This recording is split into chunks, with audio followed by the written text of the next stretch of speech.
The delicious scent of a dying meal wafts through me. It's close. I dash towards it, no longer having the energy to avoid salivating. I'm hungry, oh so hungry, but I'm always hungry, so it hardly matters. I have to save them. This one and the next one and the next one and the next. I'm good at it, because my nose only smells prey if it's still alive. I find the pile of rubble the smell is coming from. My muscles burn and ache, and I could wipe it all away with just one bite, but I don't even let myself think about it as I wrap my claws around the shattered stone and heave. I'm here, I've got you, I reassure the smell, just in case they're conscious. I look a little scary, but I promise I'm not going to hurt you. As I lift up the rubble, I finally spot the prey underneath it, its eyes weakly fluttering open to stare at me in fear. The islands are no longer moving above us, so it's impossible to know for sure how much time has passed, but I estimate that it has at least been over a day since this town was leveled and so many of its inhabitants trapped or killed. This person has been without food or water the entire time. Every second I waste with them, another meal winks away from the edge of my senses, dead. Yet I can't afford to rush either, or else I risk killing the people in front of me. For any number of reasons, really. Understandably, the person I'm trying to save now looks rather terrified.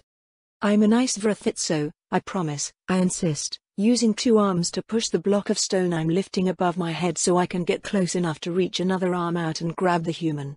They don't at all seem like they want to come with me, but they don't really have the strength to resist. It's okay. I'm going to get you some water. I promise, it's okay. I promise, I'm not going to eat you. I'll kill myself before I do. Lifting them up out of the way, I let the rubble drop back down. Then I start running slowly, because I can't accelerate too fast with a human in my arms or else it will hurt them. The gradual pace is excruciating, but the warm body I hold to my chest, pumping with blood and lush with anima, is far more excruciating still. It's okay. I can keep going. I have to.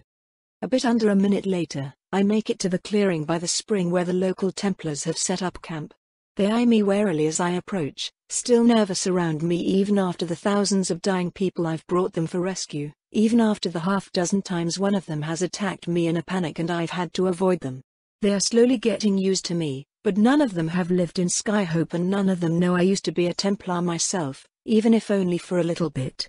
They don't trust me at all. I appreciate that.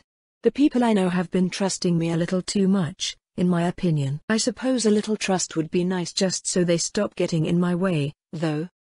Vrithitso. One of them shouts, hunkering behind their shield and raising their sword. Wait, isn't this that other one?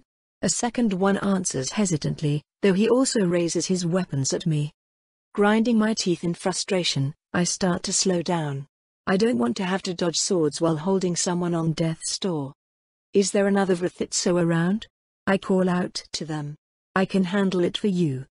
Ideally, of course, the Templars will have already killed any other of my kin. But part of me hopes that they fail to do so, because I am so desperately hungry that even the foul blood of my own kind would be a welcome meal. I need something.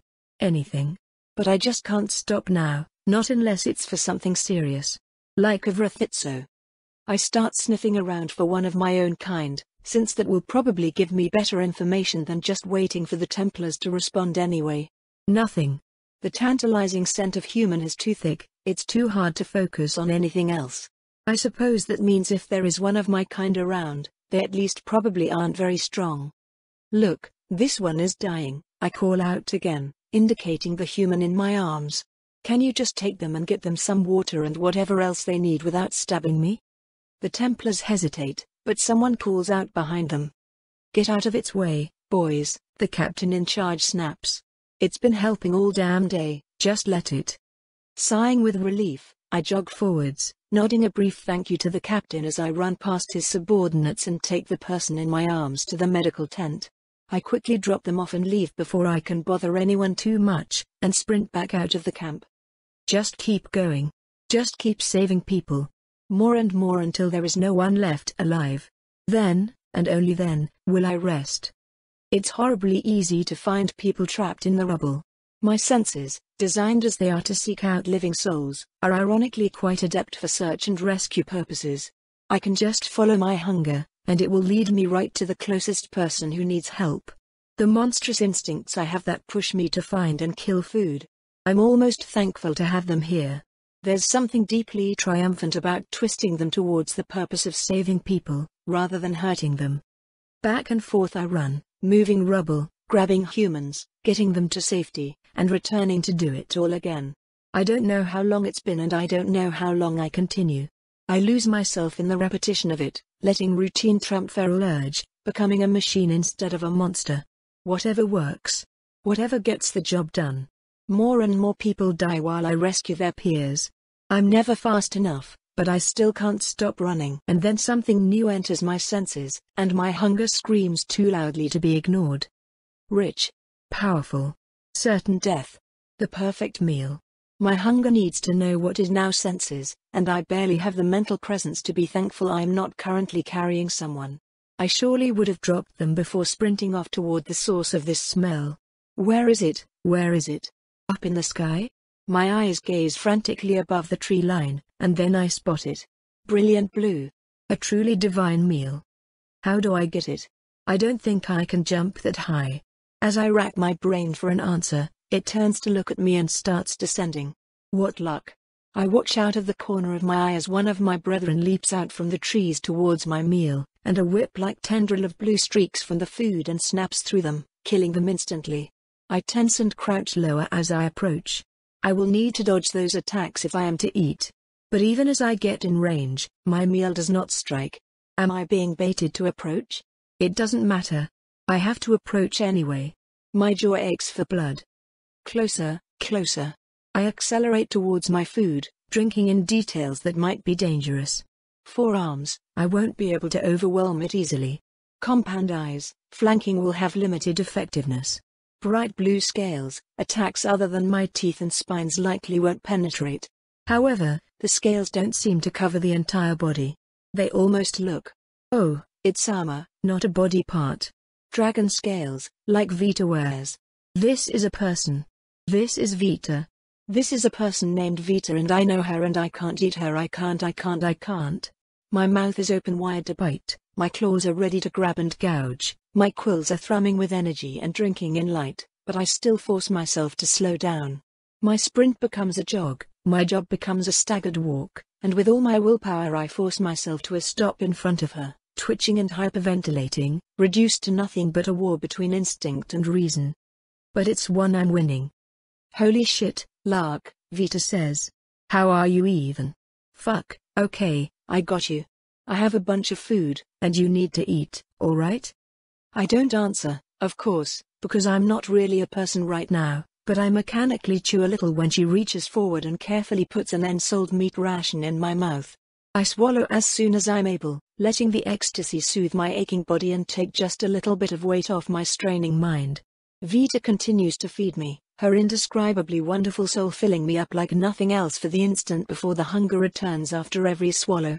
Once I finally feel in control of myself again, I'm tempted to continue pretending otherwise just to get even one more bite. I know that would be stupid, though, since Vita can't be lied to. Not to mention how awful it would be to lie to her like that. She hands me more food before I can say anything. I glance at her in surprise, and while I'm not totally sure what all of her expressions mean yet I'm pretty sure she's smirking. Don't worry about it, she tells me. It's not like I'm going to run out. I blink slowly, not entirely sure how that's relevant. Of course Vita isn't going to give me parts of her soul until she runs out of it. I still shouldn't take any more than I absolutely have to. Why are your tentacles visible? I ask her instead of saying any of that. I never used to be able to see them, I could just sort of vaguely feel where they were. Weird complicated anima stuff, Vita answers without really explaining anything. Wait, I don't have time to care about this anyway. I have to go save people. Thank you for the food. I need to get back to helping. I'll come with you, Vita says, taking off into the sky again. I nod and sprint towards the closest trapped human. To my surprise, Vita manages to keep pace from the air, hovering about 10 feet above me. I suppose it was only a matter of time before the one thing I was better than Vita at, speed, also got overtaken by her. I can't help but be frustrated that it has happened so soon, though. Her tendrils extend outwards in every direction, emerging from painful-looking holes in her exoskeleton where yet more brilliant blue writhes underneath. And then, they extend towards everyone I can smell nearby. All at once, the tendrils reach out, snaking and slithering through cracks in the destroyed city, touching trapped survivors one by one, and then, nothing. The people vanish. They aren't here anymore. She's teleporting them all away. She doesn't need me at all. A wave of unexpected despair has me start to slow down, but I quickly shake myself out of it. Even with her absurd efficiency, Vita can't really be everywhere at once and this town is quite large. I break away, heading in a different direction from her so that I can grab people on the fringes that her trajectory won't lead her to. With Vita's help, it takes less than an hour to save the rest of the people in the city. I was expecting my work to end when the last person I was running to died in the rubble, but she got here just in time. I shove away a painful and unexpected bout of envy and resentment, forcing myself to focus on how profoundly wonderful that is. I have been scared and angry at her for so many things, but this right here is an unequivocal good. So when she floats back over to me, there's only one thing I can let myself say. Thank you. She stares at me for a moment, and I belatedly realize what a dumb thing to say that was. It's not like she did it for my sake. The whole reason I'm here is because she told me to head this way. She was just finishing the rest of my job, because I was too slow to do it myself. But all Vita does is descend back to the ground and give me a small nod. You're welcome, she says simply. I figured you might need the help, considering how long you've been out here. I guess so, I shrug, unable to meet her gaze. Where's the next closest town? I think you've done more than enough, Vita says with surprising calmness. Come on, let's head back to Mimas. No. I snap angrily at her. There were still people alive here, which means there are probably still people alive and trapped in other places too. We have to go help them. They're getting help, Vita says. You don't have to help everyone personally, Lark. I shouldn't just stop helping for no reason, either. Vita sighs. Come on. Yelizaveta is worried about you. Let's go home. I cross my arms, fighting an urge to scowl. That's not fair, I complain. I shouldn't care more about Yelizaveta than I care about saving people, but I do. And I know that makes me a bad person, but I feel that way anyway, so of course now I want to go back. I shouldn't, though. I know I shouldn't. People are still in danger. Lark, please, Vita insists, holding out a hand. They will be fine, I promise. You, meanwhile, need food, hugs, and rest. I don't sleep, I remind her testily. I didn't say sleep, I said rest, Vita growls back. And you absolutely need the latter. Come on. Please. I shift my way back and forth, itching to just run off. But I guess I can't outrun her anyway, so I take her hand, and an instant later we are somewhere else. Immediately, I glance around to get my bearings, but our arrival point is so familiar that it's not even all that disorienting to appear here suddenly. I'm right outside my own home, and after spending the last who knows how many hours surrounded by the rubble of destroyed buildings, it's a profound relief to see it and everything around it still standing tall. Yelizaveta stands beside us, only mildly surprised by our sudden appearance, as her focus seems to be entirely on the sky. Back at it? Vita asks. Please tell me you at least slept. I did, yes, Yelizaveta nods. I just wanted to figure out what was happening now. It seems like the lights are moving, but they're all so far away even I can't figure out what they are. I glance up at the sky.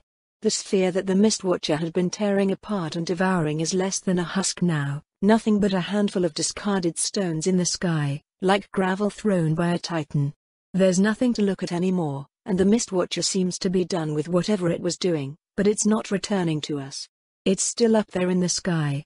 I compare the current configuration of white lights against the black backdrop with my memories of them, and sure enough they're in different places than they were before. I think we're rotating, or maybe moving some other way, Yelizaveta says. The Mistwatcher isn't done.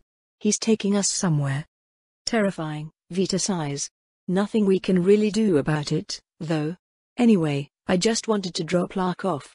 Have you two decided if you want to come with us to meet Nora? Wait, is that happening soon? I asked, turning to face her. Yeah, Vita nods. Apparently, Nora and I will have a lot more freedom in the coming days because the Mistwatcher is distracted. She wants to meet as soon as possible. I don't like the sound of that. Vita just shrugs, not really looking all that excited herself. I want to go, I decide. I know it's probably not a good idea, but I want to meet the woman that made my kind. I want to know who she really is. I understand, Vita nods. I'll come get you when we're leaving, then. You know that no matter what, Nora doesn't define who you are, right? Yelisaveta says. She doesn't get to decide who you get to be. What she wants from you isn't what you are. I sigh. I know that. It's hardly the first time she's insisted on telling me so, but unfortunately she still insists on doing the human thing where she tells me the same thing over and over again as if I didn't remember it the first time. It's not about Nora defining me anymore, though. I want to know. That's all. I know I'm not going to like the answer. I know I'm not going to be able to do anything with the answer. But still, I have this undefinable urge to understand where I come from. She's part of my very soul. How could I skip a chance to meet her? I want to go, I repeat, since humans apparently need so much repeating. All right, Jaleesa nods. Then I'll go too, if that's okay? Of course, Vita nods. I mean, I literally already invited you and everything. Anyway, I'll probably be back in the next few hours maybe, so see if you can help Lark relax. Couldn't you ask me to do something easier, like kill a Mistwatcher? Jaleesa smirks. Hey, I grumble. Vita just laughs and flies off, leaving me with a smarmy-looking Jaleesa. She shrugs at me and chuckles, opening up her arms as an invitation to hug. I accept, stepping forward and burying my face in her shoulder as I squeeze her lightly with all four arms. I'm home. Vita was right, I needed this. Not that I'll ever admit it to her. We head inside and are immediately greeted by Melissa, who is doing a great job of wearing the clothes I made for her without letting them sink into her body or dissolve. She's boiling some potatoes for Jaleesa, so Jaleesa thanks her and takes over, leaving Melissa and me to grab some of the caged rats we keep for our meals. We have a nice breakfast, lunch, dinner? I don't know what time it is and I don't know how many meals the others have had today, but it is nonetheless a beautiful moment that I'm happy to keep in my memory forever. I don't deserve this, I remind myself. I know I'm not supposed to think that way, but it's hard. I've been thinking that way most of my life, after all. Yelisaveta can explain why it's okay for me to be happy over and over again, as many times as she wants, and sometimes I can even believe her. I think back now and look at the times she held me in her arms and I did believe her, but they still somehow feel fake when I'm not in the moment. It hurts. I don't deserve this. I can't believe otherwise right now. But maybe later. Maybe I'll be able to believe in myself again later. I can remind myself of that, if nothing else. Sometimes it's possible, even if it isn't right now. We don't do much until Vita returns with Penelope, but that's okay. Just eating, chatting, and being with the people I love is more than enough for me. It ends too soon, but that's just how it is. There's always something else that needs doing. And with Vita around, sometimes that thing is speaking to evil demi-goddesses that are also kind of my mum. There's a knock on the door, and Vita calls out to us. Are you guys ready? I know there hasn't been a ton of time to prepare, but I don't want to take risks on our time window here. Yelisaveta gives me a questioning glance and I nod back to her. I'm ready. No sense delaying, then, Jaleesa calls back, the two of us standing up. It's not our apocalypse, right? You be good while we're gone, Melissa. Okay, Mum. Melissa answers happily.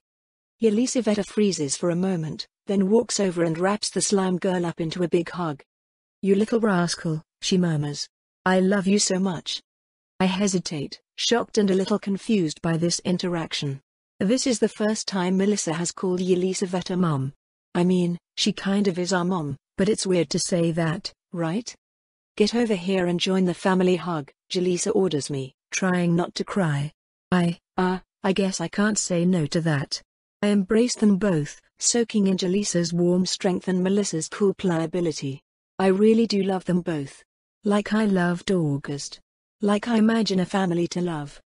Do you, want me to call you Mom? I managed to quietly mumble. Again, Yelisaveta stiffens, not quite sure how to answer. I don't know if I'm old enough or wise enough to be the mother of two wonderful girls like you, Yelisaveta answers. It's a bit embarrassing. Definitely. Definitely not something I ever expected to hear. I continue hugging her for a little while before admitting, I don't know if that's a yes or no. I don't know either, she chuckles. But I guess if you want to call me that, you are more than welcome to. Both of you. I'll try to be worthy of it. I squeeze her a little harder, and then pull away.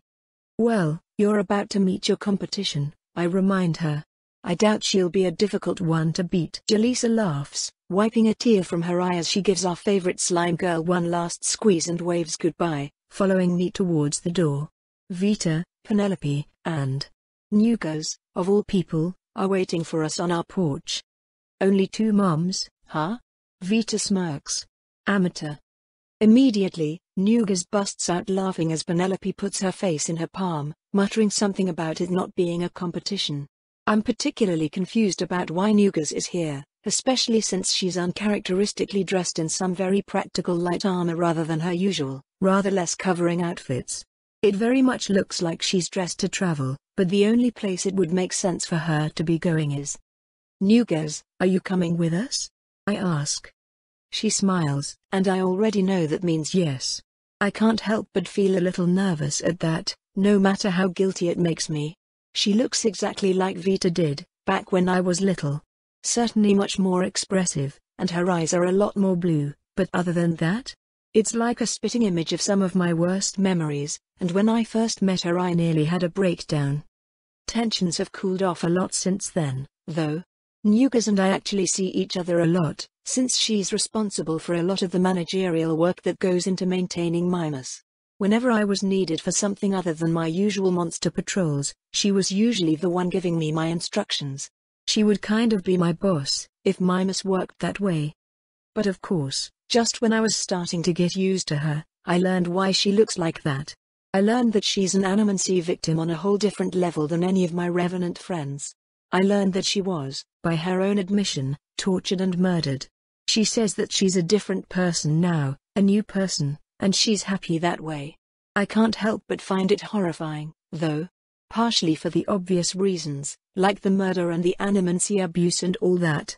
You know, normal reasons to be uncomfortable.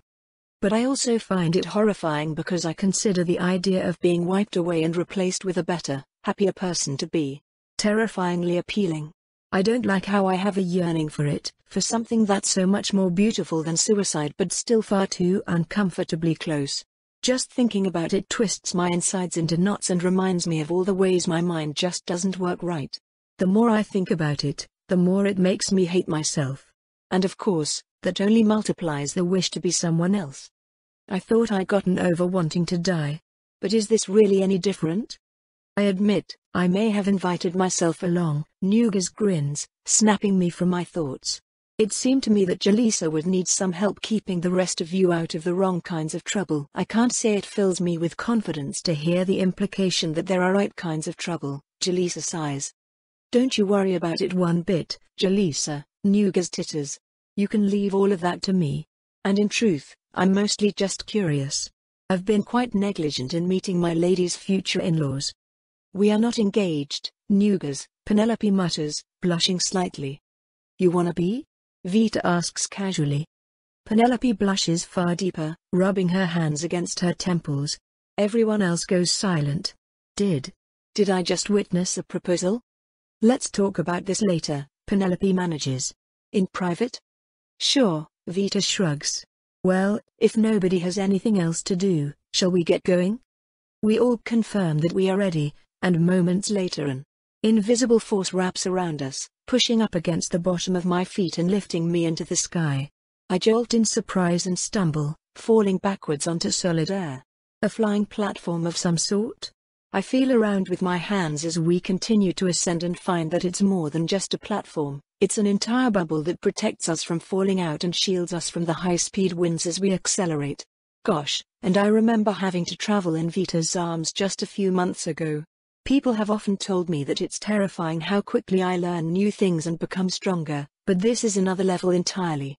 We blast off into the sky at incredible speed, and soon enough I see the entirety of Verdantop below me.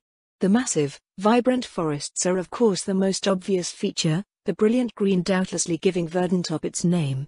I can also see Baldone, floating in sync with us despite not technically being connected to the main island, along with a much smaller chunk of island that I think is called Lydia. 2 holes in the forest mark Skyhope Crater and the salt flats New Talsea was built on. There are plenty of other places I've never been to or really even heard much about. There's a tall mountain up in the corner of the island that I've heard be called Claw Peak. A big city, visible even from up here, sits on the edge of a peninsula, with a crowd of tiny specks that I think might be tamed flying animals hovering around it. I've seen maps before, but they have nothing on this view. As Verdantop gets smaller and smaller in our view, other islands become prominent, each beautiful in their own way. Even the stone they're made out of can be dramatically different in color, but I've always known that just by looking up. Seeing the tops of all these islands, seeing how dramatically different their trees can be, catching glimpses of animals I've never seen before, seeing structures that look nothing like anything made by humans. I realize how small we are. I can see, suddenly, how this world we live in could have been born from the fragments of 100 different worlds all devoured by our horrible, false god. Which one of these islands are we going to, though? You all may as well get comfortable, V2 announces. Even at this speed it'll be hours before we start getting close to Nora's Island. It's pretty damn high up. Sure enough, as we enter the giant, empty column of air that the Mistwatcher left through, it becomes obvious that there are, goodness, maybe thousands of miles of islands above us? At least hundreds. I don't think I've ever seen this far before, so I don't really have any way to know the distance. Isn't it risky to get closer to the Mistwatcher like this? Penelope asks. I assume that, even if it's paying less attention than usual, it still won't allow anyone to escape. Don't worry, it's way up there but it's not in the top row, V2 assures her. Everything should be fine, assuming this isn't an elaborate plot on my sister's part to get the Mistwatcher to slap us. Which, no, I don't think is likely. Well, now I can't help but be nervous about it. Oh, well. It's not like there's anything I could do one way or another. I try not to feel bad about that. I'm not coming along to help with anything, this is just a personal interest, I guess. It's a social visit. V2 is going to meet family and I guess I am too. Nora. My progenitor. The woman at the other end of my soul. I don't have to care about anything else. We won't be fighting, we won't be staying long, there's nothing for me to worry about. It will probably hurt a little to get to know her, but I'm used to pain. So I wait, curling up and entering torpor since I don't really have anything better to do. But a few hours into our journey, the sky starts to change. At first, I think the white pinpoints of light are starting to wink out. But I realize that the ones that are disappearing are the dimmest, and it's not that they are going away but rather the blackness around them is getting brighter, tinged with yellow. It's very slight and hard to see up until a moment where, in the corner of the open part of the sky, a searing glimpse of unparalleled brightness peeks over the edge. It's so bright that looking at it is painful. It's so bright that just by it being there, I feel a little warmer. What is this? What is this scorching light in the sky? Is the Mistwatcher going towards it? Vita stares at it open-jawed, her mandibles hanging as she quietly says something in another language. What? Yelisavetu asks, holding a hand over her face to block line of sight from the glowing pain. God's avarice, Vita whispers. Back home, in Liriope, at the top of the cavern there is a great flaming ball of light made by the progenitor. She named it. The best translation I can think of is God's avarice. It means that which is insatiably coveted by the divine. But that, Jalisa gulps, that looks to be as large as the Mistwatcher. No, Penelope whispers, somehow staring right at the screaming, burning sphere without blinking. More and more of it moves into view, making the world ever brighter. Given the scales involved, and considering how the Mistwatcher still seems to be approaching it, it's larger than the Mistwatcher. Considerably so. What? How could anything be? Nora says it's called a star, V2 announces. There's apparently nothing to worry about. I guess this has happened before. What's it going to do with something that large? Jalisa asks. The same thing he always does with everything, I imagine, Vita shrugs. He's going to eat it. No one has anything to say to that, so the conversation drops awkwardly into silence. I curl back up onto the floor, carefully letting my quills stretch and start to vibrate, soaking in some of the excess heat that's getting trapped in here with us, beating down on us from above. We spend the next few hours like that, the orb that's too bright to look at growing larger in the sky as it gets closer, and the mist watcher growing smaller as it floats farther away. And eventually, Vita announces that our destination is in sight. We have arrived on the island of life and death. The place where my kind was birthed to devour the world. It's a solemn and unassuming place, made of stone so dark it's almost black. The whole place seems to be a vast tundra, with no forests on its surface, only the occasional shrub. But the island is thick, with miles of stone between its top and bottom, and already I see many openings in the sides of its walls, entrances to a vast and dark underbelly where I suspect the majority of Nora's work is done. Vita seems to know where to go, and sure enough we approach one of the great holes in the side of the island, floating into an empty tunnel lit by glowing lichen crawling on the walls. The dull blues and greens only cast a dim light, just enough to see by and nothing more. It is cool in here, the air thin, but it doesn't take long before we find a carved stone platform, flat and wide enough for us all to land on it together. Standing there, waiting for us with a placid smile, is a human woman, flanked on either side of her by what look like two servants. I took them all over carefully as we land. The servants are wearing simple white robes, hoods over their heads but nothing covering their face. I'm fairly certain that one is male and one is female, but they both look strangely similar, androgynous and unremarkable. Their faces are blank and their arms are clasped in front of them. They make no motion to even acknowledge that we have arrived. The woman in the middle, conversely, keeps a grin locked to her face, her figure exaggerated and voluptuous. She has long black hair, wears a smooth black dress, and most notably of all she has pitch black eyes. In exactly the same way Vita's human body had the whites and irises of her eyes turn blue, Nora's eyes, for this must be Nora, are a deep and all-consuming black. Unlike Vita, this consumes her pupils as well, turning her eyes into a homogeneous darkness without any indication where she might be looking. I have to admit, I find her appearance both strangely familiar and oddly surprising. A human? Really? For such an old monster, I never imagined that she would be human. Why do I find her so familiar, though? Is it just because she made me? Welcome, Nora says brightly, raising her arms in greeting. You have no idea how happy I am to have you all here. Vita, it is so delightful to finally see you face to face. Her voice is beautiful and oddly soothing, but something about the way she talks puts me on edge. What is it? What's wrong? I guess she kind of reminds me of Vita, but the reasons for that are pretty obvious, so. No, wait. It's great to see you too, Nora, Vita answers, stepping forward and raising her own arms for a hug. The hair, the eyes, but more than anything it's the face. I glance to Nuka's, and then I glance back to Nora. They look very similar. Nora could very easily be Vita's older sister. But they're not related that way physically, right? Of course not, that wouldn't make any sense. The body Nuka's is based on wasn't even Vita's original body. Nora twitches slightly as Vita hugs her, but her face snaps back up into a smile and she quickly returns the embrace. Come, come. Nora insists, motioning for us to follow her as she turns and heads deeper into the tunnel. There's so much we have to catch up on. It's then, as she turns, that I spot it. A thin tendril of flesh runs out from the bottom of her dress, barely as thick as a thread. It's not like a tail, but more like a cord. Or a wire. It snakes off down the tunnel, camouflaged against the dim darkness of the stone, but it's still there, leading off to who knows where. This isn't Nora at all, is it? It's like a puppet. A puppet she shaped to look like Vita's hypothetical human sister. Is she trying to be creepy? Her servants turn to follow her as she walks off, the little tendril of flesh connecting her to whatever is at the other end of this tunnel twitching and moving out of the path of her footsteps, never staying behind her.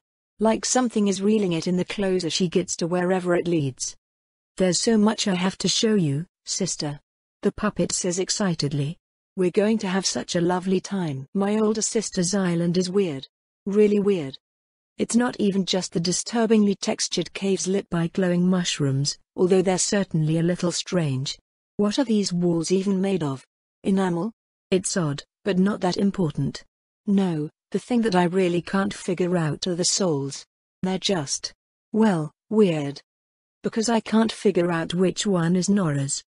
The body in front of us, the one that looks like an older, more mature version of my old body, which is honestly really sweet of Nora to do. I only showed Nora that body once back when Tal and I split after Raz trapped us, has a soul.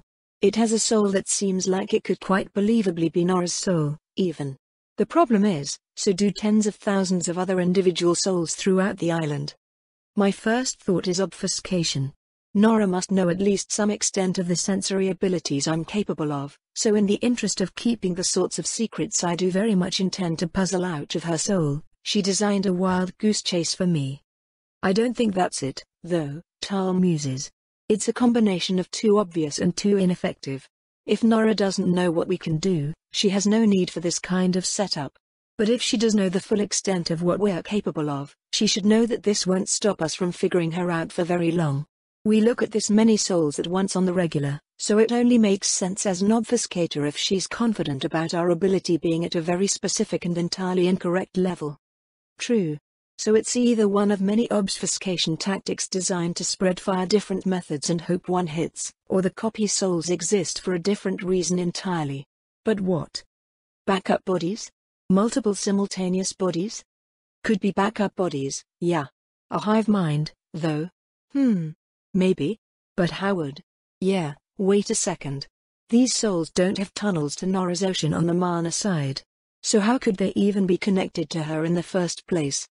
Oh, you're right. Wait, what the heck? Is the body in front of us even Nora at all, in that case? We stare a little closer, both physically and otherwise, at the woman claiming to be our sister. She really did a great job with it, even if it looks more like Nuga's than it does like me after everything that's happened. But that's part of what's so weird, that body has a soul, and it seems to be thinking in a way that feels just like how Nora always does. She's looking at Nuga's and wondering why I brought a backup body, if it means I don't trust her, and being genuinely somewhat saddened by the possibility that I don't. It all falls in line with what I know of my sister. The two humans flanking her, conversely, don't feel like her at all. They, along with the vast majority of souls I feel, are distinctly different entities, more akin to what I'd expect from my soul sense. Their faces are blank and expressionless, but inside they're nervous, excited, honored. Definitely individuals with their own thoughts and feelings, not just puppets. Well, not little puppets, anyway. Figuratively they probably are, since they look upon Nora with a degree of reverence that I generally associate with my own mind-controlled reverence. Fun. Fucked up, but not surprising. If we're very, very lucky we won't see anything worse than mind-controlled slaves on this family outing. And we are not very lucky. No. No, we are not. Penelope nudges me with a deliberate focusing of her mind, directing our attention to Nora's possible body once more. She's looking at the butt? I mean, I guess it makes sense Penelope would find an older version of my old body to be really hot. Wait, no, her attraction isn't what she wants me to focus on here. She wants me to look below the butt. Is that a tail?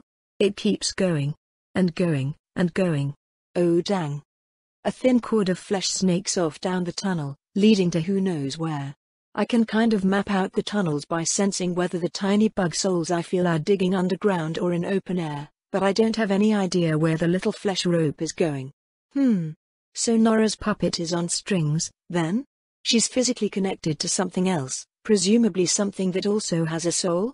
I'm not sure what that means, honestly, but it feels like it opens up a lot of possibilities.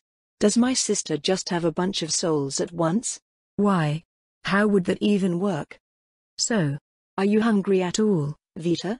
I imagine it was quite the trip, so I have a few things prepared. I glance around at everyone else, and since they all seem as bewildered and generally worried as I am, I just go with my gut. Sure. I agree. I'll never say no to food. Ha.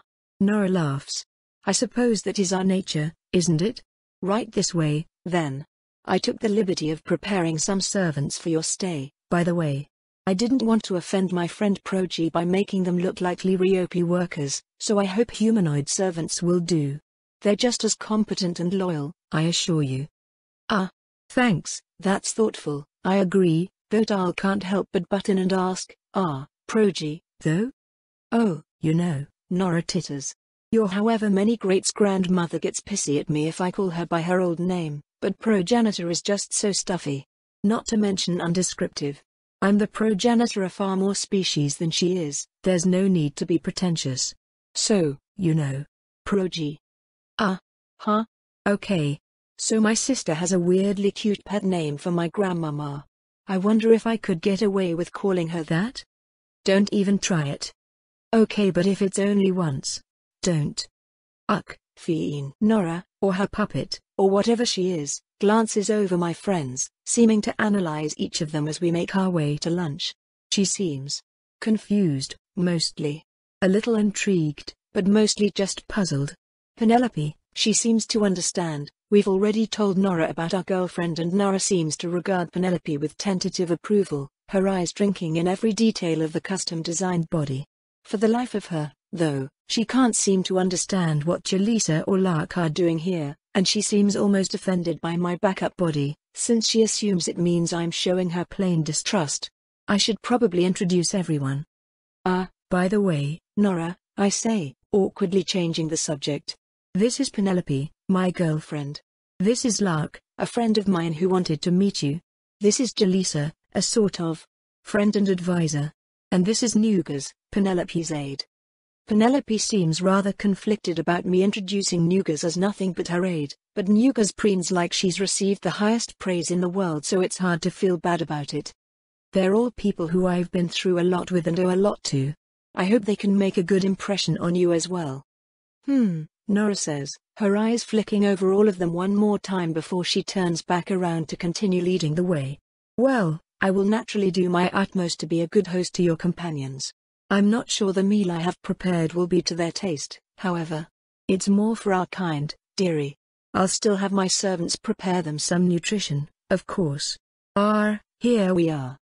The tunnel opens up into a larger room, with uncushioned tables and chairs and not really a whole lot else. It's remarkably sparse, about the furthest thing from the decadent room I'd expect from the abode of a god-queen welcoming family.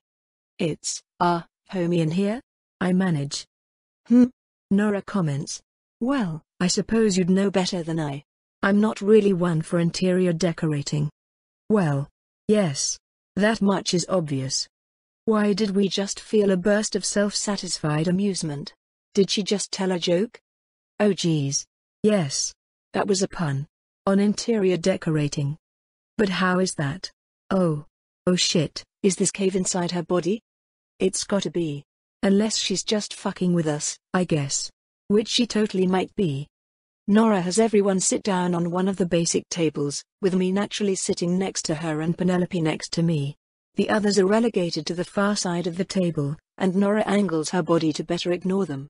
I don't think it's an intentional slight so much as a preference to focus on us. Actively putting effort into ignoring them would imply she's thinking about them at all.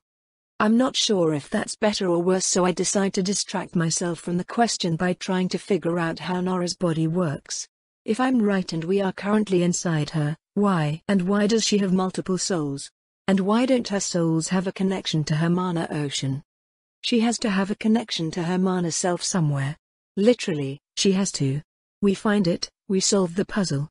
Perhaps, but we can't detect an entire island with our soul sense at once. Or at least not yet. Besides, it looks like the meal is arriving.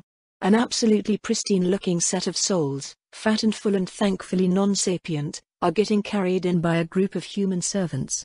Once I can see them with my physical eyes, I'm surprised how small and strange the body is. The servants are basically carrying in a trough of dirt, the fleshy possibly plants inside the trough being the source of the tasty-looking souls. They look like some kind of miniature cabbages. The servants place the trough in front of Nora and I, giving small plates of white paste to the others. Nora reaches out physically, touching one of the flesh cabbages with one hand and extracting its soul to drop down her throat. I watch it dissolve into her soul just like other souls dissolve into mine, which seems to confirm this is the real Nora somehow. I can't help but feel an odd kinship, in that moment. This is Nora. This truly is my older sister, in a real, tangible way that, while not necessarily more valid than my many other family members, is far more physical. Or I guess spiritual? But physically spiritual, not metaphysically spiritual. I'm not alone. I didn't really care about that until now. I'm not sure if I do care about it now. But I can understand it. I can believe, in this moment, that maybe she doesn't want to just use me for whatever monstrous scheme she's plotting. Maybe she just wants a sister. I can hope for that, right? I reach out with a tendril and slurp up an eldritch cabbage soul of my own, focusing on the taste as it goes down. Wow. Wow. This is like the soul equivalent of butter, sugar, and cinnamon mixed together, rich and decadent to a truly unnatural extent. Even once the soul dissolves, it's abnormally delicious, the raw anima unraveling in thick chords that dissolve in smooth, easy sequence. It's like nothing I've ever tasted. Holy shit, I manage, quickly grabbing and eating another one. Nora laughs, delight radiating throughout the entire island at my reaction. And now that I'm paying attention, radiating really is the right word. It starts in the soul of the body nearest to me, then the tiniest fraction of a second it hits the Nora souls closest, then so on and so forth does the emotion propagate outwards. If I couldn't detect the pattern over miles and miles of island, I definitely wouldn't have noticed. Hive mind. It's got to be a hive mind. Nora is a bunch of brains hooked together. I'm calling it. They're good, aren't they? Nora brags, eating another soul. Getting them to naturally develop like this took centuries of refinement. But the best part is right here. She pokes one of the now dead meat plants, and it starts to pitifully deflate. Self-replanting. She announces happily.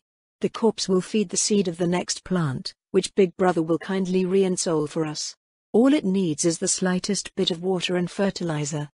That is fascinating, Penelope agrees, ignoring the terrible taste of her milky white paste of a meal. They need a brain or brain-like organ to develop soul mass, yes? How does such a simple autotroph obtain the necessary energy to develop even rudimentary thought? Nora lights up with delight, and the two of them launch into a conversation that I absolutely do not understand and have no intention of attempting to. Instead, I look at my other companions, Nuka's frowning as she ingests whatever the fuck Nora served the others, as Jaleesa seems to quite enjoy it. Lark, naturally, can't eat human food, no matter how broadly that category might be currently stretched, so she's just staring at her meal awkwardly. Want one? I ask her, indicating the trough of flesh cabbage. Ah, sure, she nods awkwardly, so I pluck one and toss it over the table at her. I sense a flash of irritation from my sister, but she quickly quashes it. Whoa, this is really good, Lark agrees. Right? I grin. It's awesome. You shouldn't feed the Vrithit so much of it, Nora comments. The abnormally high soul density could confuse the integration systems and trigger a deleterious physical alteration. Huh? I ask. She's saying I might become part cabbage, Lark scowls. And yeah, I don't want to risk that. Thank you, though.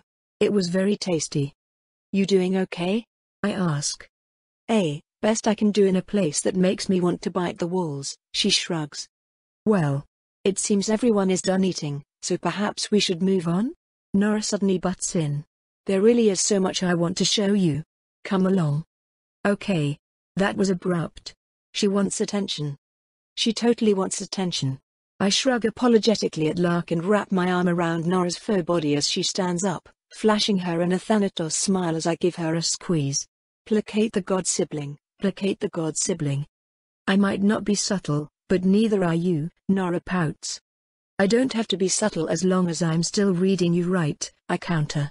You saying you don't want the hugs? A flash of worry. At me reading her? There's something she doesn't want me to know. Oh boy. Problems for later. I'm not some child that you need to coddle, Nora complains. And I don't have the centralization necessary to put value in physical sensation, so the hugs really aren't needed. I feel like I don't have to say anything to that. I just stare at her. But yes, thank you, she relents in a half. I am very excited to have you here, and rather unexpectedly worried you won't like it. I understand I don't have much connection to mortal sensibilities the way you do. Is Lark mortal? I ask, jerking a thumb back at her. Nora doesn't seem to have expected the question, turning to really look at Lark for the first time since we got here. She thinks about it for a moment, then turns and starts walking away. Probably, she concludes, apparently expecting us to follow as she talks. Or, well, mostly. Vrithitso won't die of old age, but they aren't really designed for long-term sapience, as they aren't designed to be sapient in the first place.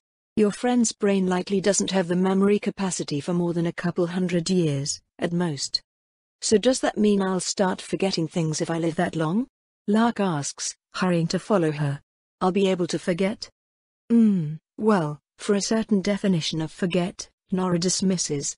Your brain is largely humanoid, it would seem, and consequently your foray into memory loss won't be complete, clean, or controlled. Just differently archived. There are easier and more effective ways to alter your memory than waiting. I actually have a few questions about that, if you're willing to humor me later, Penelope chimes in. Obviously I intend to optimize my own brain structure for long-term living and I have quite a few plans on how I might go about that, but I imagine your expertise vastly outstrips my own on the matter. Well, yes, it does, Nora agrees, smiling smugly. I'm happy to talk shop later if you like. I might have a bit too much planned for today, but we can absolutely get around to it. Wonderful, Penelope nods, smiling back. And speaking of today's plans, are any of you interested in our newest neighbors? Nora asks, excitedly pressing her hands together. Some of my people managed to extract a couple of the sapients that were traveling down from that newly cracked planet and I must admit they're quite interesting. Triple helix DNA, and remarkably stable. One of the larger naturally occurring sapient species I've encountered in terms of mass, too. They have quite the appetite. 4 legs, 2 arms, thick fur, huge lungs. I suspect their planet likely had a thin atmosphere and low gravity, or perhaps they just lived at high altitudes. Fascinating species, I'm so glad I can preserve a few samples. Preserve a few samples? Oh boy. I don't like those implications. I'm about to ask about them when my sister suddenly gestures at a wall. Behold. Nora announces dramatically as the enamel wall slides away to reveal what seems to be a large pit. Much like the rest of these caves, the pit is walled with a grey enamel-like substance, glossy and hard. As I walk to the edge and glance down, though, I also spot circular gaps in the hard substance, from which fleshy tentacles emerge, coiled and waiting.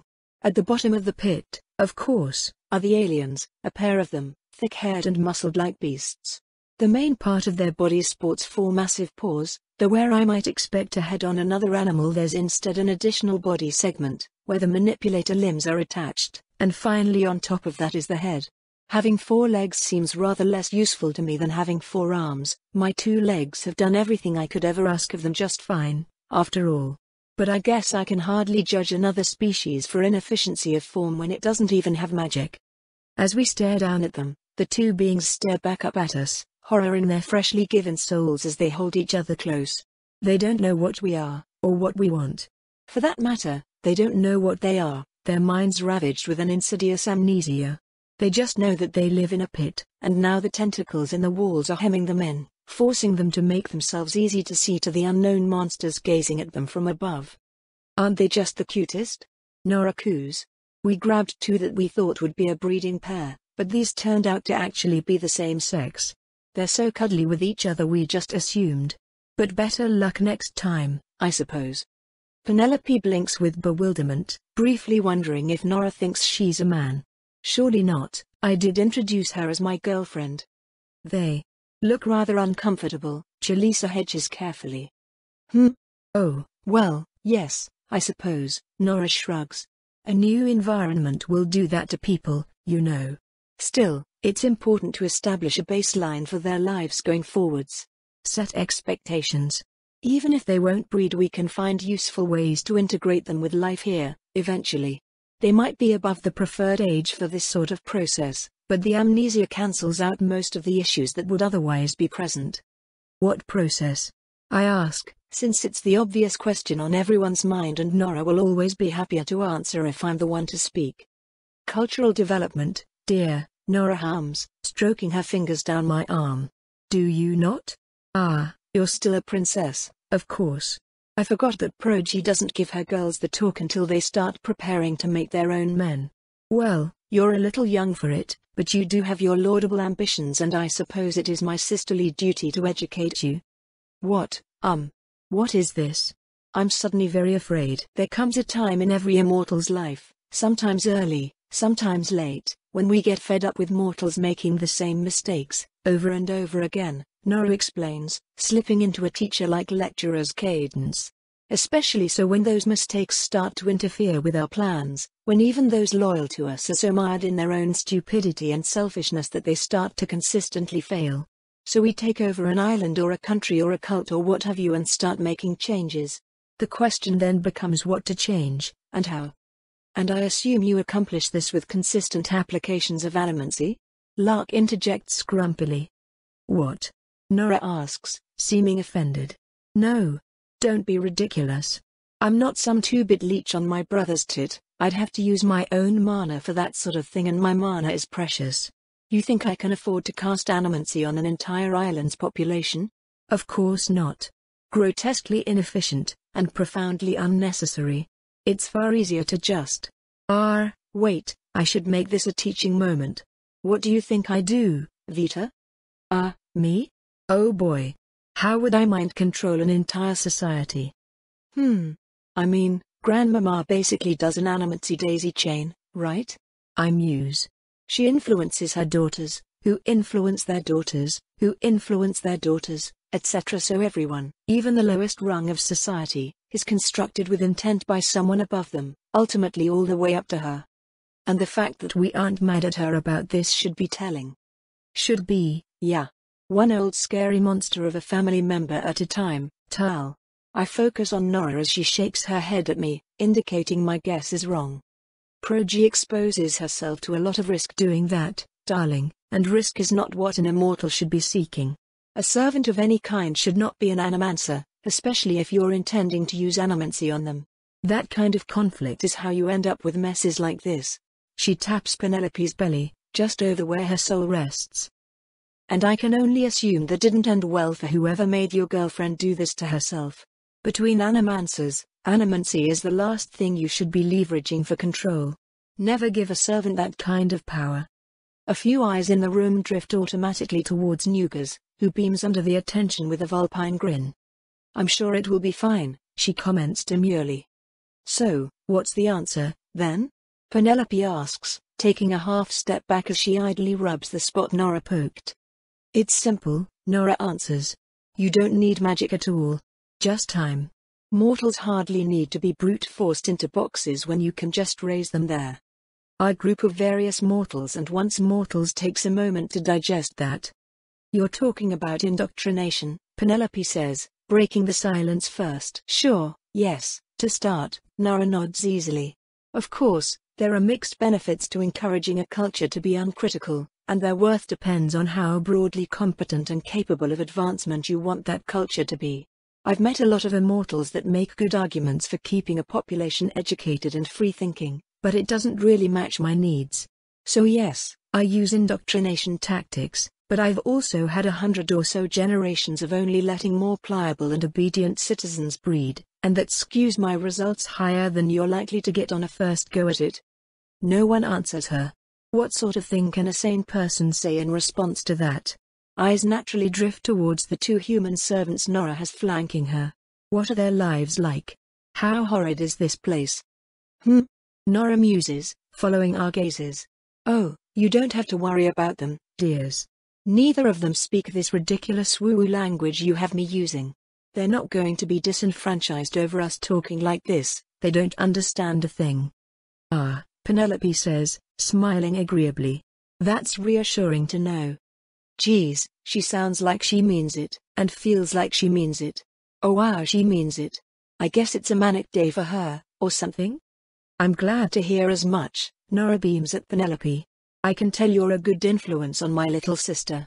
I'll admit, I've always been worried about the company she keeps, but you've been quite the reassurance.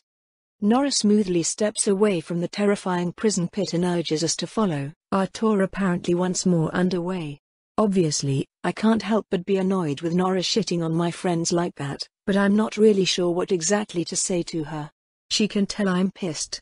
Not worried in that way, dear, Nora unsuccessfully attempts to placate me. I'm sure they're wonderful in their own ways, it's just... well, I'm worried, that's all. A sister can't help but worry. Nora, The fastest way you can get me to hate you is by fucking with my friends, I tell her bluntly, crossing one pair of arms as I put the other pair on my hips. And yeah, a lot of my friends are currently mortal. If you've got a problem with that, I suggest you get over it or keep fucking quiet. I'm not going to stop caring about them. No, no, no, no, no. Nora backpedals, her soul's wincing. Sweetie, you have it all wrong. I have no intention of harming your friends, it's just... Never mind. Let's just continue, shall we? Hey. No. It's just what? I'm not letting this slide. Nora doesn't seem inclined to answer, though, so I focus on her soul to see what I can glean. It's still a bit confusing trying to figure out what she's feeling, because I still don't know how she works. If anything, I'd say she feels nervous. But that's kind of weird and confusing.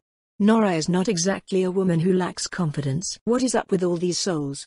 This Nora body is physically connected to something, somewhere, and who knows what's on the other end. The souls that feel like her vary in size, from about average human level all the way up to gargantuan, Galdra level beasts that make my mouth water. I try to figure out what they're doing, but frustratingly they mostly seem to be doing nothing. They don't move, and by and large they seem focused on a lot of the same things as Nora's local body. I don't get the final piece of the puzzle until Nora's tour of horrors finally gets me within range of the island's center. There, I finally sense it, the soul that has the uplink to Nora's mana self. By identifying that mana flow and tracing it around to the various souls, I find the anima microfilaments that link Nora's many souls together, the barely perceivable network that moves throughout the island. No. Not throughout the island, Tal realizes. Nora's not a hive mind. She's a singular mind that's simply so vast it encompasses countless brains. Isn't that basically what a hive mind is? No. A hive mind has multiple independent bodies. Nora doesn't. It's a singular body, a singular entity, decentralized and spread in such a way that it looks like countless individuals. But that's a ruse, not for our sake but for the Mistwatchers. If her soul worked normally it would be too big and she wouldn't be able to hide. Nora doesn't live on this island. Nora is the island. This entire time we've been on a tour of the inside of her skeleton. Oh. Oh boy. Tal is right, I can see it now. The way thoughts propagate through the network is just a massive scale variation of how they move through a normal soul, just split into discrete chunks. No wonder trying to read each soul felt so weird, they each contain just a fragment of everything that's going on in Nora's head. With the perspective I can start looking at all of her souls together like they're all one big soul, and while that still doesn't give me everything it gives me a lot. Enough to start asking a few leading questions. So, not that it isn't all interesting, but why are you giving us the full tour like this? Well, I don't often get guests I can show off to. Nora starts, but I focus on her soul rather than her words. Importance, hope, necessity? She wants me to know this stuff. She wants me to be able to navigate her. She expects me to be here a while? Oh boy. Well, I appreciate you doing your best to make me feel at home, I say, and I feel success and relief from her. Guess I was spot on. We all had a pretty long journey, though. I'm happy to keep chatting with you, but it might help if we head somewhere a bit more private where everyone can rest. Hesitance, anticipation, fear. At what? She's worried about something in the near future. She's worried about being alone with me? Even though she wants to be? Her tour was more than just things she wanted me to know, there's an element of guilt to it. Stalling? She's stalling. There's something she needs to talk with me about but doesn't want to talk with me about. I suppose we can rest if your friends need to, Nora hedges. Come on, sis, I sigh. Let's go talk about that favor I owe you, okay? I don't want it hanging over me the whole time we're here. Yep, my guess is spot on. I can feel it. She needs me for something long-term. And I do not like what Nora's idea of long-term implies. Still, she relents and starts leading us towards a guest residential quarters. Shit. Now I'm worried. Nora knows I'm not going to like whatever she has to say, but she's setting me up for it anyway. How do I get agency in this situation? It's not like I can fight her if worst comes to worst. She has me outmatched in every way conceivable. Sure, I'm way more powerful than I used to be, but Nora is an entire fucking island. She could easily overpower me in an instant, and in the mana world she could snuff me out like a candle if she wanted to. I'm honestly super lucky that she doesn't. I guess that's what I'll have to leverage. As terrifying as Nora is, she does actually care about me, and I can't really think of anything else I have over her. Geez, thoughts like this don't feel like a healthy start to a familial relationship. Guess that's my life, though. We make it to some private rooms, or at least as private as a room can be when it exists inside the cavernous and fully touch-sensitive bones of our host. Nora doesn't need her little older sister avatar to know where we are, I'm noticing. She can feel us move within her depths, hear us no matter where we speak. We are within her, and she rules this place. Your, friends can scatter themselves among these rooms however they desire, Nora says, gesturing vaguely at a few muscle-controlled doors. I'll assign each of them a servant to use how they please. Preference for male or female? Whoa there, sis. Penelope clears her throat. Either is fine, she speaks for all of us. Also, the implication that we'd be interested in making use of them intimately is extremely unpleasant in our culture, Nora. That sort of thing can cause severe traumatic experiences in humans. Oh, Nora says absently. Apologies, I suppose. I occasionally have guests with differing opinions on the matter, but it's all rather incomprehensible to me. I haven't had the instinct or capacity for traditional reproduction in millennia, and I never really made use of it even back when I did. I see, Penelope smiles, deciding it's probably best for everyone if she changes the subject. Forgive me if it's a faux pas to ask, but I have to wonder about your story, Nora. Souls like yours and Vita's aren't entirely natural, are they? Where do you come from? Who are you? The Nora body in front of us chews on the inside of her lip in a startling display of emotion, a much more nuanced facial expression than she tends to show. A complicated series of emotions matches her face, though they mostly boil down to not wanting to talk about this, but also not wanting to talk about the thing I'm trying to push her to talk about, and trying to judge if it's worth it to delay that conversation for a different one she also won't like. And apparently, the answer is yes. I would be surprised if you are at all familiar with my original species, Nora says slowly. There aren't really many of them left. And ultimately, I consider that part of my origin irrelevant. What matters is that I was a child who wanted to be a god. Oh? Penelope prompts. I wasn't made by someone else like you were, Vita, Nora sighs. I wasn't born as the embodiment of black mana. I was a weak little mortal once, even if I hardly remember it these days. But my people lived on one of the lowest islands in the world, low enough that sometimes the mists would rise up and smother us in power. We saw up close the scope of God. And where everyone else was humbled by it, I was emboldened. I sought to unlock the Mistwatcher's secrets, and to make a long story short, I succeeded. One scalpel to my soul at a time. Nora reaches out and, in an entirely unexpected move, pats Penelope reassuringly on the shoulder. So, I know what it's like, dear, she says. To break yourself. To be nothing and no one and to have to put it all back together. You're brave for it, child. To pursue freedom from the divine decree of death is the most noble of all pursuits. Trust in that, and the woman you forge will be stronger than the one you were. Then she turns to me, seeming unusually tired. Come on then, sister, she sighs. As you've already gathered, I've been stalling for too long already. I nod, letting out a sigh as my tendrils squirm against the holes in my exoskeleton. This is not going to be fun. Nora leads me to another private room, barely furnished with a bed and dresser grown out of bony flesh with soft membranes for blankets. I sit down on the bed, and she sits in a chair across from me. Silence stretches for a short while, our souls wordlessly tasting each other's emotions before she finally sighs and finds the courage to speak.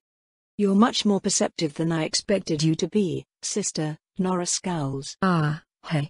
It's funny you should say so, I answer awkwardly. My soul might be a little eyeball, but until very recently I've been the least emotionally perceptive person I've ever met. I've been making an effort, though, to be able to understand people. It's a handy skill. Yes, Nora agrees regretfully. I suppose it is.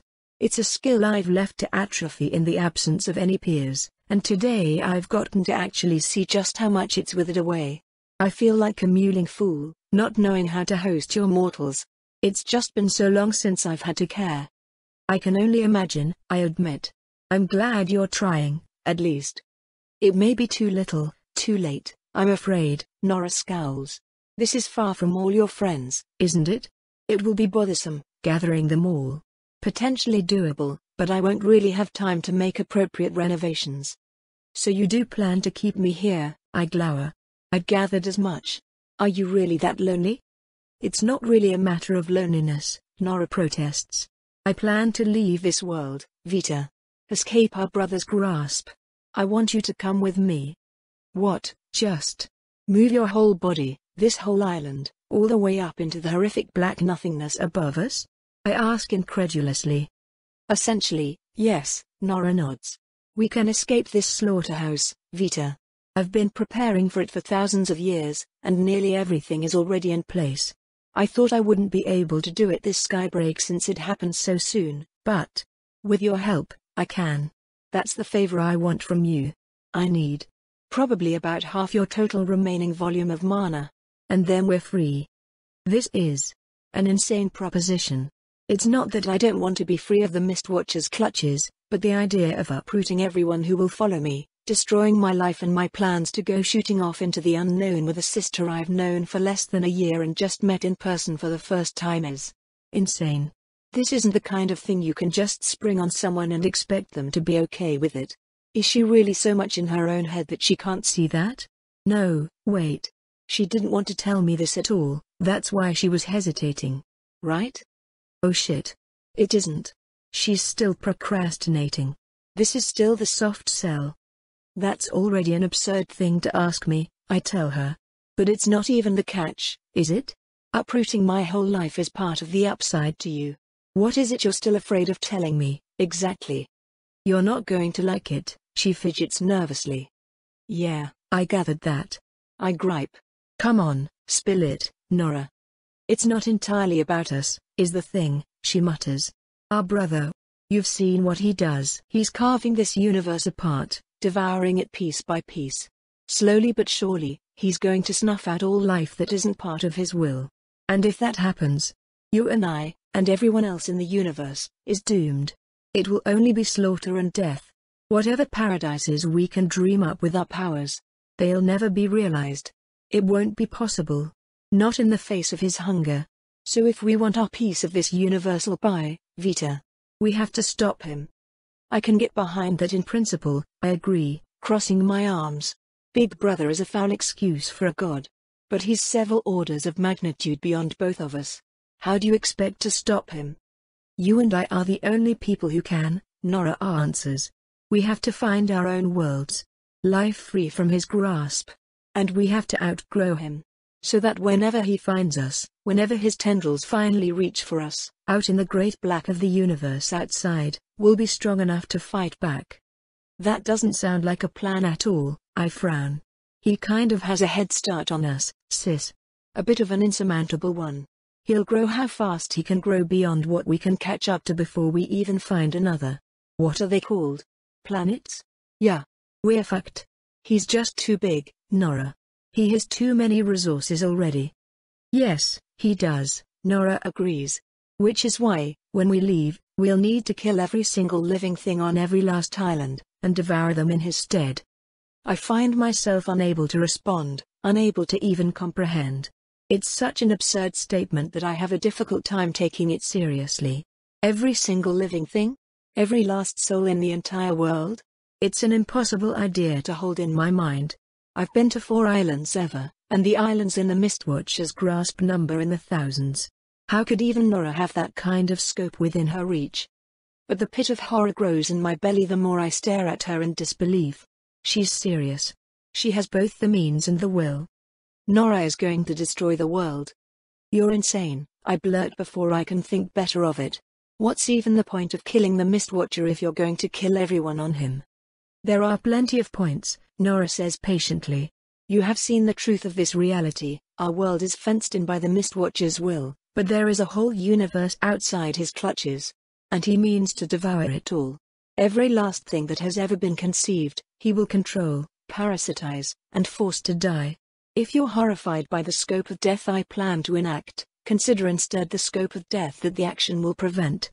The continued survival of our brother is the worst thing that could happen to the countless living things in this universe. You don't care about any of them, I accuse. You don't care about the planet he ate, and you don't care about the countless mortals you plan to kill. That's true, Nora concedes. But it makes me no less correct. You could argue it is worse for these people to die by my hand than it is for them to die by the Mistwatcher's tyranny, but the fact is, they will all die. We cannot cure death until we are free from our brother.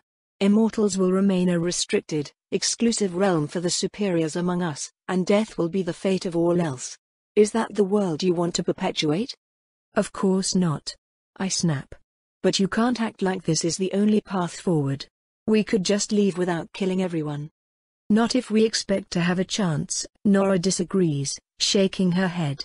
It's like you said, Big Brother already has an insurmountable head start. Our only hope is to sabotage him. He won't be able to replenish his soul-growing stock for centuries, maybe even a millennium. That's more than enough time for you and me to track down a planet with life, outside his grasp, and prepare to start outscaling him.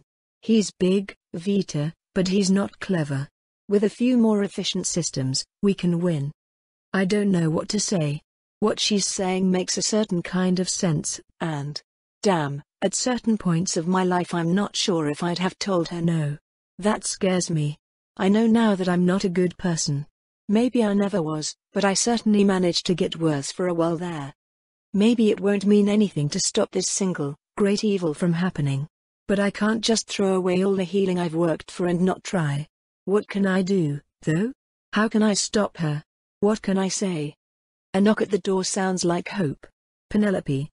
Apologies to both of you, my girlfriend says through the door, but I couldn't help but overhear. Really? Even through the enchantments? Nora sighs. Well, come on in, then. It's not as though I didn't expect Vita to tell you. Penelope. I greet her, standing up and giving her a huge hug. What do we do? I tilt my head back to peer up at her face, where she frowns back down at me. Wait, what? Something's not right. We help her, Penelope says, and my heart goes cold. She's right, Vita. The world we want to create can't exist on the Mistwatcher. We either leave these people to be eaten by him, or we take them for ourselves. What? I yelp in protest. Penelope, this is exactly the sort of thinking we've been trying to. I know, Penelope cuts me off. I know, Vita. We're trying to be better people. But I refuse to be the sort of self-satisfied moral being that equates inaction to a lack of responsibility. Leaving this world to be devoured as the Mistwatcher's slaughterhouse does not save its inhabitants. Yes it does. I snap. It matters if we respect whatever time they have left, like we're supposed to. We have a whole universe we need to respect now. Penelope snaps back. Do you want to consign it all to this? This farm? Vita, we have to move forward. I know that it's evil, Vita. I know it's wrong. But the alternative disgusts me more. How could she say that? We've made so much progress. My first thought is animancy, because of course it would be. I pore through Penelope's soul, a place I know better than even my own. But I find no signs of tampering, nothing that could indicate anyone affected her recently. And Nora herself feels surprised, pleasantly so but still entirely caught off guard by Penelope's entirely genuine defense of her worldwide genocide plan. Worse, she doesn't seem to be faking either. She's being honest. Besides, I assumed this wasn't up for negotiation in the first place, Penelope continues, turning to Nora's puppet. You've been planning this for too long to stop now, haven't you? There isn't really anything you can do to stop it at this point, Nora shrugs helplessly. The best I can offer is to house your loved ones here, to spare those you care about most. If you could give me a list of them before the end of the day, it would help considerably. I'll have my people pick them up. Try to limit it to 50 or so. But if there are more people you can't live without, I'll do my best to make it work. I can't abide this, I tell her. I have to oppose you. You know that. I do, Nora agrees, smiling softly. And I'm sorry, for what it's worth. But we'll have a lot of time together, Vita. I'm sure you'll find it in your heart to forgive me in a few centuries or so. Then she stands up, heading out the door as she motions Penelope to follow. My girlfriend shoots me an apologetic grimace, and then they both vanish down the hallway, leaving me overwhelmed and alone. I'm not really all that good at saving people. What am I supposed to do?